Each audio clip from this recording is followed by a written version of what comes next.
My grandparents owned the lot next to their house. They just used it for more yard space. But when my sister and I were born, Grandpa knocked down the old shed on the empty lot and built a playground for us. Everything was made with his own two hands. It was a kid's dream, and we both played there any chance we got. And after we grew up, they let the kids of their neighbourhood use the place to play with no issues. But then, some years ago, they passed and the house went to my mom. I found out I was expecting, so my husband, Andre, and I started seriously looking for a house when we'd only been half trying before. Mom suggested we buy my grandparents' house since we know it's a good place, and us buying it would keep it in the family. In addition, it's still in good shape, has no HOA, and is close to a good school. So we bought it for a steal and moved in ASAP. We noticed parents hanging out at the playground with their kids right away. We didn't mind at first and used the chance to introduce ourselves. Everyone was lovely and younger than I'd expected. A bunch of couples with kids had taken over the street in the past 5 years or so. The problem arose when neighbour Witch brought her kid over one afternoon. I happened to be by the window and saw a flash of red outside. It was a kid in a red shirt standing on the roof of one of the 2-story playhouses, almost 10 feet off the ground. I ran outside thinking he was alone and said he needed to get down right now. That's when the neighbour stormed over from who knows where and yelled at me to buzz off and not tell her kid stuff. I asked if she was his mom, and after getting a yes, I asked her to make her son get down before he got hurt. She argued, saying I couldn't make them do anything, so I told her this was my property and yes, I could. That's when the kid fell. Thankfully, he was halfway down Noni onto the grass, but he still wailed like he was dying. He was fine. He got up without issue and ran over to the neighbour lady. She picked him up and said she'd have sued me if he'd been hurt, so I threatened her with the cops if she didn't leave. She flipped me off and called me names, but left. Andre was worried other people might try to sue us if their kids got hurt on our land. I hadn't even thought of that, so we put up a fence. Parents came by asking why the fence, so I told them why, and they could thank the neighbour lady. I heard she'd been shunned by the other parents and none of them will let their kids play with hers. I feel guilty her son is getting punished for her actions. Maybe just saying we wanted a fence up instead of telling them about Lady would have been kinder? Am I the idiot? In these days of having to pay ridiculous amounts for emergency medical care and of people suing whoever they can to try and pay for the ridiculous expensive emergency medical care, you'd have to be insane not to put a fence up and ban everyone. You needed to explain why you suddenly put a fence up, or you're the one that faced being shunned, and you didn't do anything wrong. Not the idiot, OP. You did what was necessary to protect your property from lawsuits, and you told the truth about why you put up the fence. It's a shame that her child is getting shunned, but it isn't the first time that a kid has suffered for the actions of an idiotic parent, and it won't be the last. What your grandfather did was a beautiful gesture years ago. Now it's your time to protect yourself from harm. If any child gets hurt on your property, the parents can sue the pants off of you. It's your property and you're free to do as you wish. Still, OP, please be aware that a fence on its own may not be enough to protect you. A playground wonderland almost definitely qualifies as an attractive nuisance, which means you may still be responsible if kids break in or hop the fence to play on it and get injured. It would probably be a good idea to do a quick consult with a local lawyer to find out what you need to do to cover yourself adequately. Telling your neighbours that they can blame that lady for keeping their kids off your play equipment does move you into idiot territory. It was an act of revenge, even if she deserved it. But do you think it might have been too much? You are the idiot here because you are inexperienced in neighbourhood politics. You now have the perfect excuse for inviting a couple of moms and their kids over for a supervised play, getting to know each other, and perhaps wine and cheese. My sister-in-law is my younger brother's fiancée and soon-to-be wife. Both her and my brother are 26. When she first started dating him, I met her when she was 18, and we had a pretty good relationship. Since then, she's been wearing lots of revealing outfits. At first, I wouldn't comment on it, but as my brother's relationship with her got serious, my parents and I believed we should tell my brother to tell her to dress more appropriately. Whenever we'd bring it up to my brother, he'd get mad and told us to mind our business. Once they got engaged, we believed that finally she'd be more serious and look out for her image, as she's supposed to be a wife soon enough and later a mother. We were wrong. She didn't only not start dressing more appropriately, but she got worse. Whenever we'd bring it up to my brother, he'd tell us we can't police what she wears, but he wouldn't understand how it's just disrespectful of her. To be honest, she didn't dress in revealing outfits in family gatherings, like Christmas or Thanksgiving, but she'd wear those outfits on her birthday or my brother's birthday or whenever they'd hang out alone or with friends. My brother's birthday was last week and we were invited to his party. Before that, my parents and I agreed that I call her out if she's dressed inappropriately again because my brother is spineless and won't ever do that. As always, she was dressed inappropriately.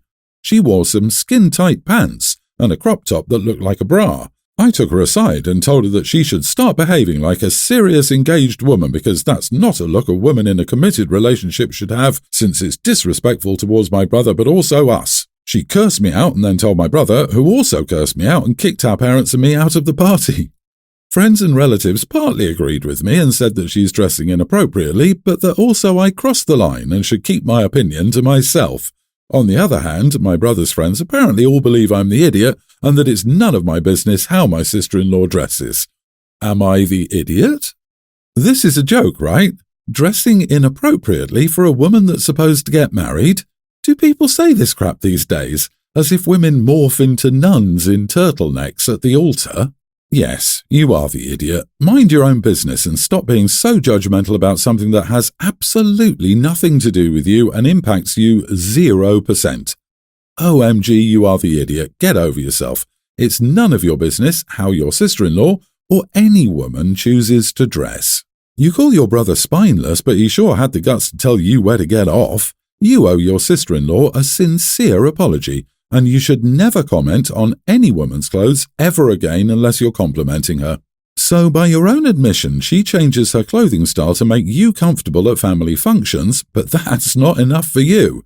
You want her to completely change her entire wardrobe around your idea of how committed relationship women should dress. Your poor spouse probably only gets flowers on Valentine's Day and some intimacy on bank holidays too, right? Because you don't actually care about women, just how they look. You are the idiot and stuck in the past. Keep your misogyny to yourself and maybe do some deep reflection on why you care so much about someone else's relationship.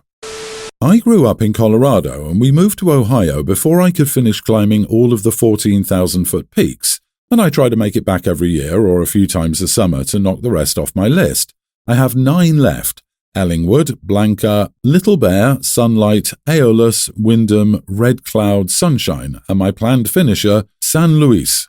The first 6 of these listed peaks are difficult climbs. The first 3 require a long backpacking trip in, and the second 2 do as well, and a train that may or may not run. Little Bear is considered one of the most challenging and dangerous, requiring ropes and helmets for most climbers. My brother heard that I'm planning a trip to Colorado, and he wants me to take his kids with him. I said no, flat out. I explained which mountains I'd planned, and he should have gotten the hint, but he told me that I should just switch the order I do them in and bring the kids with me on San Luis. I've planned a moonlight hike for San Luis forever. I want it to be just me and the sky. My brother has been saying that I don't spend enough time with the kids, that I make plans without considering anyone else's feelings or wants, and that I'm stuck in adolescence and refuse to root in reality. The issue, I guess, is that he can't give his kids a full vacation this year because he's stuck at work, as is his wife, so they don't have another option and are begging me to take the kids. Here's the thing. I'm a 26-year-old guy. I love my niece and nephew, but I have no interest in changing my plans to bring kids with me on a trip. I plan to hike, drink beer at all the new breweries, go to some baseball games with friends I haven't seen in years, probably hook up with fit people because the options in Ohio are depressing, etc. I don't want to cut those plans to do a bunch of kid-friendly stuff. They expect me just to give up my trip and take the kids on the hiking equivalent of the bunny slopes. And I'm getting so much crap from all my family about it, including my mom, who said she agrees with my brother and that it's time to settle down. He also complained that the kids complain they don't see me enough, which is crazy. I'm over at their house every few weeks. I haven't told anyone yet, but while I'm back in Colorado, I'm going to look for a place to live comfortably. I don't want to live in Ohio for the rest of my life, but this is a different issue, I guess. Anyway, am I the idiot for not taking my niece and nephew out to Colorado with me because their parents can't do it? Not the idiot, and why on earth would you take anyone's kids mountain climbing with you? You don't say how old the kids are, but based on your age, I assume they're far too young to go mountain climbing. Also, what kind of unreasonable idiot expects a 26-year-old uncle to take a couple of little kids for a couple of weeks out of state anyway? This is ridiculous. Go climb things and have fun. You don't spend enough time with someone else's kids? What? He's gaslighting you. He's mad he settled down before you and is extremely jealous that you have the freedom to do things like this. Your mother agrees with him because she's playing who had grandkids first favorites. He means by you don't consider anyone else's feelings is you should babysit for me and take my kids so I can have more fun and less responsibility. You don't have kids. None of this is your issue. I like how settling down apparently means take care of someone else's responsibilities. I'm sure your niece and nephew say they wish they saw you more often. You're probably more fun than their own parents, but that doesn't mean you have to take them on vacation or do anything else their parents are responsible for. Go live your life. So, about 4 months ago, my 26 male friend invited me to come over and watch a game. While there, my friend's girlfriend invited her friend, Morgan, 27 female, over. Morgan and I had an immediate connection. She was really cute and had a good personality, so I was interested. I asked my friend's girlfriend to set me up, and she did. I got Morgan's contact info, and we started texting. I asked if she had any kids during the conversation, and she said no. Perfect, because I don't date single moms. I've had issues with it in the past, and it's just not something I'm comfortable doing anymore. I told her this, and she said she understood. So we've gone on 5 dates now. Every single one has been a good time. We have a good vibe together and laugh a lot. Morgan asked me on the first date to top golf, and ever since we've been making mutual plans to meet. Well, after the 5th date and her staying over, I looked her up on Facebook to add her because I saw this was going somewhere, and I was in shock. She had a kid on her profile. I thought maybe it was a nephew, but I kept scrolling and found more pics, definitely her kid. So I texted and asked her if she had a kid. She said, "Why are you asking?" I told her about seeing her Facebook. She then admitted to having a kid. She said she didn't like to bring him up until she knew she could trust a guy, and that she's at a point now where she trusts me. But I said that's nonsense because she knew my stance on dating single moms, and I felt like I wasted my time. I said I would be Venmoing request money for the tickets we bought together for an upcoming country concert. We live in a city, and in total the 5 dates probably cost me $400. I wasn't going to Venmo request her for all the dates since I make good money and don't feel the need to do that. But I did Venmo request her for one of the tickets and $50 for the dates. Around $100 total. I guess Morgan told my friend's girlfriend because she texted me saying that I'm being an idiot. My friend is defending me, saying that I shouldn't have been lied to. And paying $100 is nothing compared to the hundreds I spent on dates. And she still has the ticket. Am I the idiot? Everyone's the idiot here. Her for lying, especially when she knew your stance on dating someone with kids. However, your wording is a bit off-putting, and asking for money back from dates is petty. What are you really going to gain by asking for the money back?